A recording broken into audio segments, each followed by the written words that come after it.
Hello and welcome back to Let's Play The Legend of Zelda the Wind Waker. In the last episode, we took a little bit of a detour. Well, we did finish putting all the pearls into the statues, and then we took a bit of a detour to Bomb Island and Forest Haven. And in this episode, we're going to do a little tiny detour again, and then we're getting into the next dungeon. I took the liberty of meeting you guys down here. This is the boating course. We've seen this before. We got a chest on a platform here. And I've decided to take us here because I realized we actually can get everything here that we want to get. I thought you needed a different item to get over there, but thinking about it now, you might be able to use the leaf. It's certainly worth a try. Oh, also, this area is very remote and we're not coming back here. So let's take this picture now while we're here. Alright, which way are we facing? We are facing due north. So let's change the wind to be due north. This is another sector that has sea hats. They won't really bother you getting up into the island, but they could be a problem later. Alright, let's give this a try. This should work. Fingers crossed. Yes. There is a cave here, and if I remember correctly, there's something very cool down here that you get for a prize. And we have blins. You know what? As long as I am going to drop that picture off, I might as well try to get a picture of these guys. These guys are going to spawn infinitely in here, so I'm not worried about defeating them all. Come on. Where are more blins? Ugh. I want to try to get one more. I think the one I have should work, but I can probably do better. This is just kind of what it's like getting enemy pictures. You just gotta do it repeatedly. That ought to do. Alright, like I said, these guys will spawn infinitely. Your goal is simply to hit these switches here. You do not have to do them in a certain order, and you also do not have to do them all at once. So just hit a switch, defeat some blins, rinse and repeat. You know what? What am I doing? These guys eat bait. Wrong button. Alright. Okay. And that ought to do it. Simple. Should have thought to use the bait earlier. Alright, let's just get this chest and get out of here. I love when that happens. We get the submarine chart. I've been waiting for that. This is what we're going to use to systematically get all of the submarines so that I know that we've gotten them all and I haven't forgotten anything. I love that they have that in the game. It's just a cute way to keep track of everything. Alright, let's get back over here and actually do the boating course. You don't get anything for doing this, but it is a halfway decent way to get some money. And the course is... Where's the course? There's another island. Whatever, time freezes when you use the song, so... Well, I don't know if it's going to spawn me back here, so I am going to go get the fishman now. We're basically done with this island in terms of, like, anything meaningful to pick up. So let us add this to our map. Come on, fishman.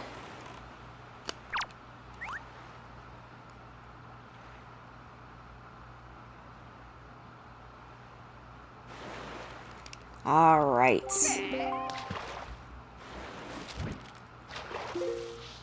This is the boating course.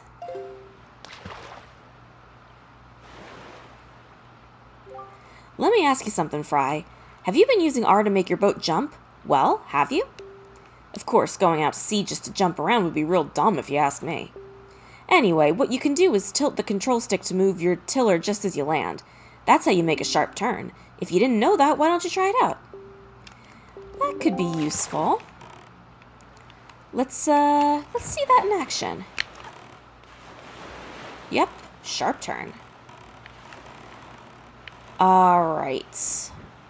Let us actually try this boating course. I will admit, I am not the most familiar with this. I basically never do this because there's no reason to. But I will do my best. Hey, that's a pretty slick boat you got there, kiddo. So what do you say, kiddo? You want to play a boat game for 30 rupees? What do you say? Tell me the rules. Well, I ain't that good a talker. But here goes. Now listen up. The deal is you take your boat and sail over the barrels floating in the water and see how many rupees you can bring to the finish line within the time limit. There's two kinds of floating barrels you gotta watch out for. The ones that float on their sides and the ones that float upright. You can get the rupees above the barrels floating on their sides by just sailing right over the barrels. But if you run into the barrels floating upright in the water, they'll rough you up. You know you can press R to jump your boat, right? Yeah, well, to get the rupees over the upright barrels, you gotta jump with R. It's the only way. The barrels get placed out there based on which way the wind's blowing. So watch that wind gauge behind your boat real careful like. Oh, and one more thing. If time runs out before you finish, you'll lose. So watch the timer too, will ya? Them's the rules. What do you say? Want to give it a shot? What do you say? Let's play. Alrighty, then go down to the start line. Looks like we don't have to change the wind. They just base it off where the wind is already going.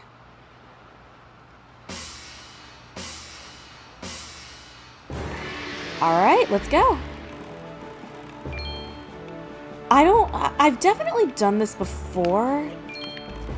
This is not the first time I've done this, but this is a little bit new to me. I don't really remember this super well. But I know that it is a halfway decent way to get rupees. Any rupees you get, you do keep. So as long as you've got more than 30, you've made money. And I seem to remember you being able to get as much as 200, but I could be wrong about that. Obviously, you want to go for the 10s. Oh, the 1s are, rupees are rupees, but also keep the time limit in mind. Don't dilly-dally just because you've seen a rupee and you missed it. Definitely don't go back for them, and watch for the exploding barrels. There's lots of seagulls here, which makes me a little nervous, because usually lots of seagulls like that are a tell for something that we haven't seen yet.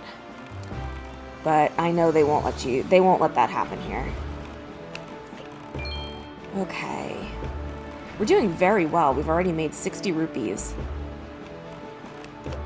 And counting. I'm keeping my eye on the time. Definitely want to make sure you got the wind behind you as much as possible. Oh, there's a 20 right there. Oh, we've got plenty of time. That was easy.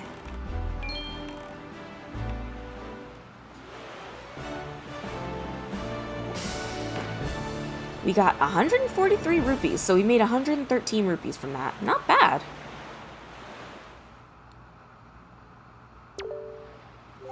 Oh, way to be. Alrighty then, here's the 143 rupees you collected, as I promised. They're all yours. Enjoy, kiddo. Looks like you made a fortune. Come back and do it again sometime. I wonder how this game actually makes money. Anyway, I am going to turn these pictures in, and I've already said that I'm not going to make you watch me do that again, so I will meet you... Well, I'll show you a little clips of turning the photos in, and then I'll meet you at the Tower of the Gods. I made the executive decision to just meet you back here. I realized that it doesn't make any sense to show me turning in the pictographs because it's always exactly the same every time. So I think from now on, when I do pictographs, I'm just going to tell you the results, if it was good or not. And the pictures were good. I knew the picture of the guy would be good, but I was a little worried about the mini blend, but it worked out. So here we are at the Tower of the Gods. Let's get the fish man, and then we will get into it. See, I promised we'd get into a dungeon, and here we are.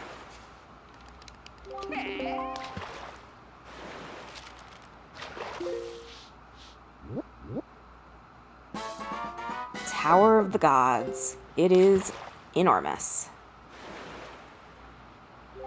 I've done a fish fortune on you, small fry, and from what I can tell, it looks like you're fated to come to this place many times. And the keys that control that fate are none other than the lucky items known as the Triumph Forks. Yeah, they're some sort of magical utensils. If you want to learn more about the Triumph Forks, talk to that guy, Tingle. That's what the fish fortune told me. Now, I know I may only be a fish, but my fortune-telling is uncannily accurate. You'd better believe it, small fry.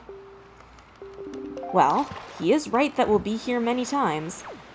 So why don't we get into it our first time? This is in fact a dungeon. It's not my favorite, but it's fine. I certainly like it better than the Forbidden Woods. Let's go into this imposing looking tower.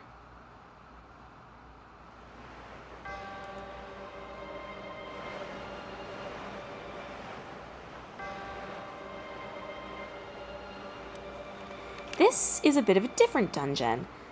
It's flooded with water. You need to use the King of Red Lions to get around on this floor. Now, the unfortunate thing about this dungeon is there are no warp pots. And that's going to be very unfortunate because I'm going to have to leave in the middle of it to turn in some photos. But enough of that. Let's just get started. The main gimmick of this place is the water level rising and falling. That was a yellow choo-choo. It's the first choo-choo that we've seen that is... Oh, please grab on, please grab on. Thank you. It's the first choo-choo we've seen that's electrified. If you make physical contact with it, either with your body or with your sword, you'll be electrified and thrown backwards.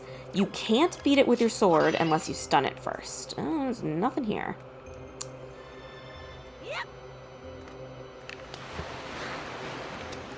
The idea in this room is you have to move the boxes so that you can get to the things that you need to blow up.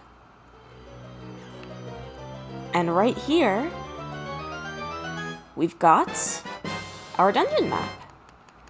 So this room is basically optional. If you don't care about the map, you don't have to come in here at all. But I am curious. I want to know what's in the rest of these. This probably won't reach. Yeah, I didn't think so. That's alright. Occasionally in these rooms, if when you get something major, like a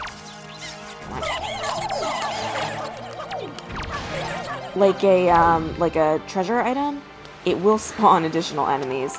Yeah, that's what I thought. The yellow choo-choos will drop either a red chew jelly or a green chew jelly. Although if you steal from them, I think they only ever give you red chew jelly. But don't quote me on that.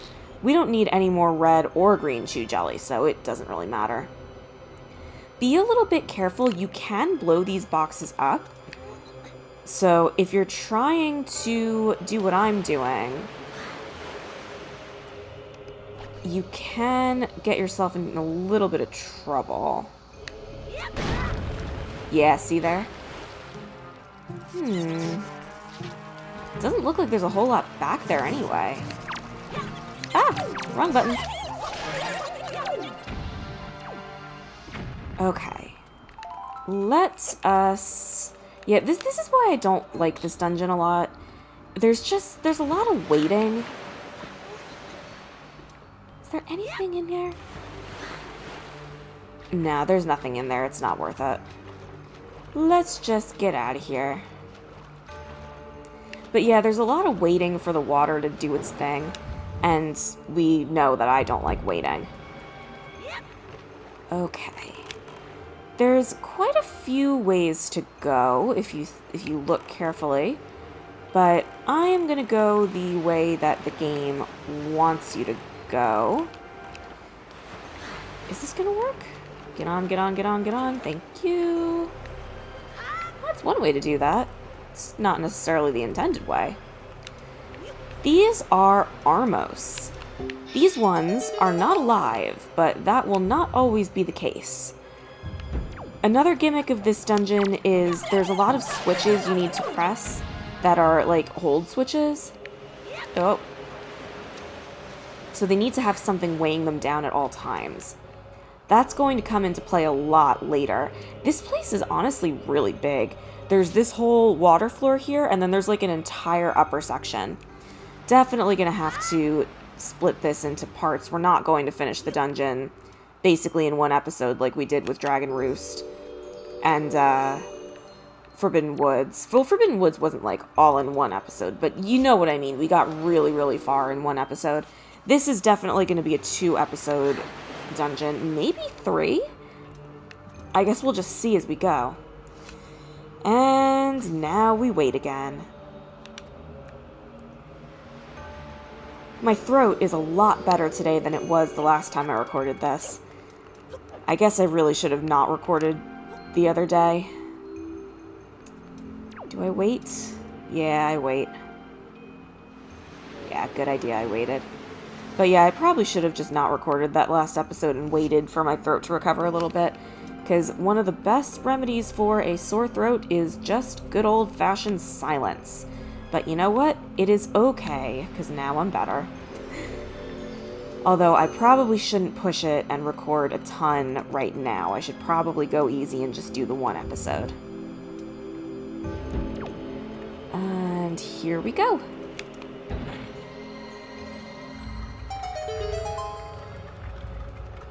And a new path forward opens. Where is my boat? You can use the sail in here. You can sort of wiggle back and forth to make your own wind. But I find that it, I'll show you guys. Just for the sake of showing it. It's kind of obnoxious. I like to just cruise. Alright. Coming back here, we're probably going to have to wait for the water again. Yep. Good old waiting. The effects on the walls is very cool, though. This is a game that does water very well. This and Mario Sunshine were 2 games on the GameCube that did water exceptionally well, in completely different styles, of course. Mario Sunshine was a little bit more realistic, and this is obviously cel-shaded. It's not realistic at all.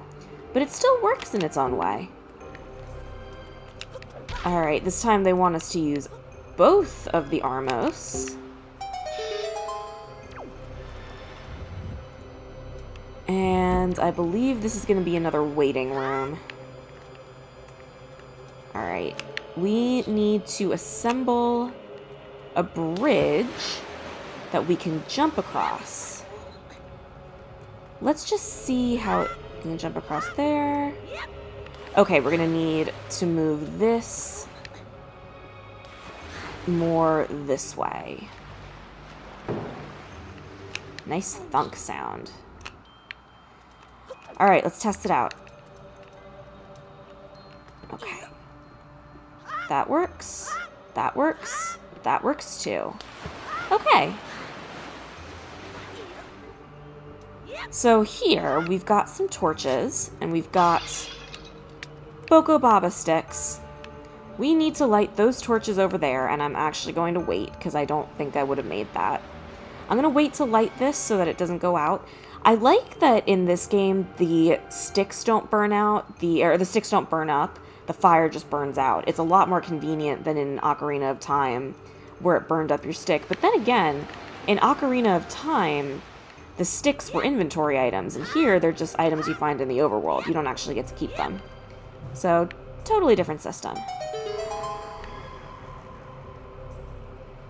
And I believe we have our first small key. Indeed. I want to say there's 2 small keys in this dungeon.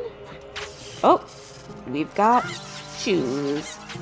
I guess I might as well fight them. I've got nothing to do while I'm waiting, but that worked out well.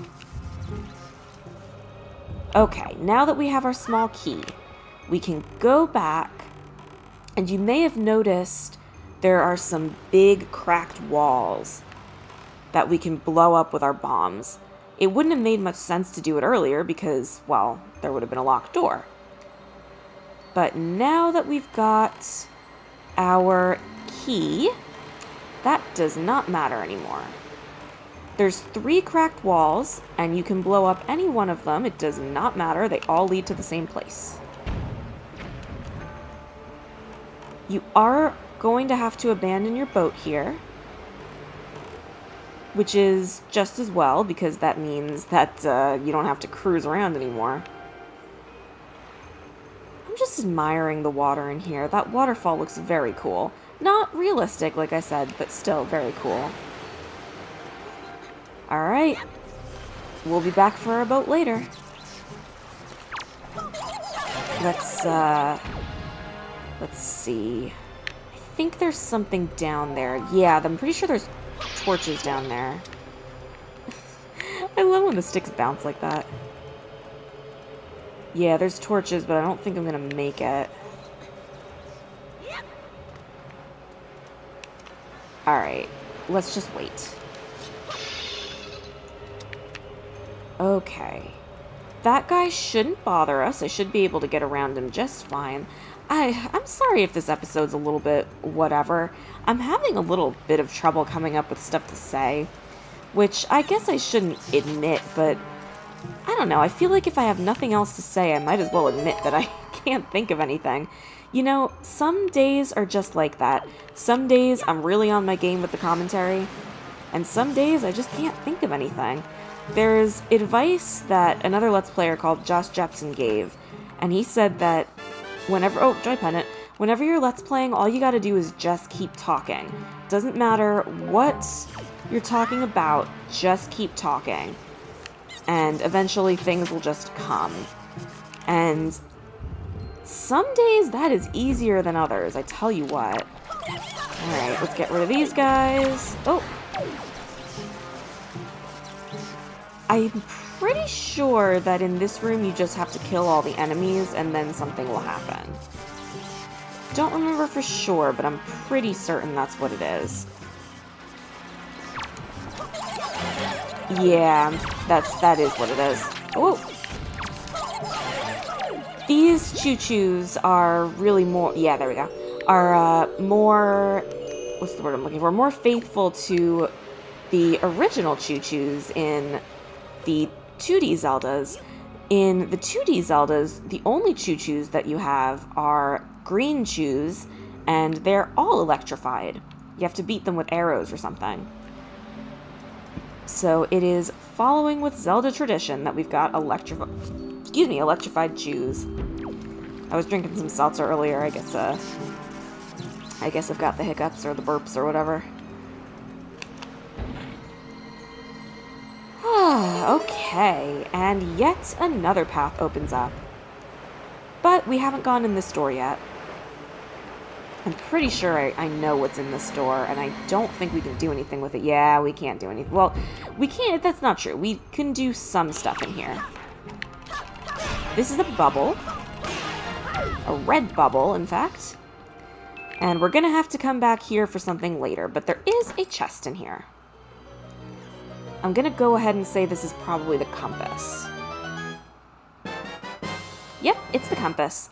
I don't have the chest memorized. I did that based on what the chest looked like. Because they don't usually put the treasure charts out in the open like that. And those ironbound chests can either be a treasure chart or a dungeon item, like the map of the compass. Alright. Yeah, if the water comes up here, it blows out the torches, obviously. So you gotta make sure you light them both at the same time.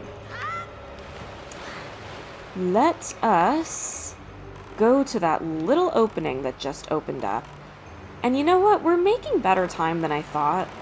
We're basically done with the bottom half of the dungeon. The top half of the dungeon is a bit longer than the bottom half, and we are going to have to backtrack here to get that eye switch, which if you watched my Ocarina of Time Let's Play, you know what item we need for that. Any Zelda aficionado will know what an eye switch means. Alright, we've got our first Beamos. There's also rats in here. The rats can run into you, and they can knock the statue out of your hands. Oh, dear. Come on, come on, come on, come on. Okay. There is a tingle chest in this room. I'll explain it to you when we see it. I'm going to test to see if you can get the chest without using the tingle tuner. I don't think you can.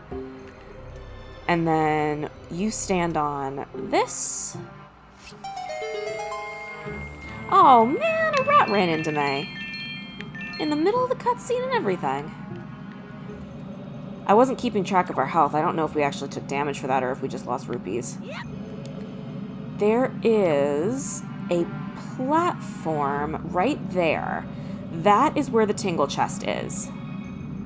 I'm going to try to reveal it. I don't think it's going to work, but I will try. Do I need the leaf to get to that? I might need the leaf. Not that it's really... Well, I mean, I guess if it works, I can try to get the reward. Where did that platform go? Have I just been going in circles? I may have just been going in circles. Nope, there's the platform. Yeah, if you've ever seen this platform and wondered why it looked so suspicious, that's why. Yeah, I didn't think that would work. But that is where the tingle chest is if you're following along and you do have a tingle tuner. This is officially the second half of the dungeon, so I think we're going to stop here and save the rest for next episode.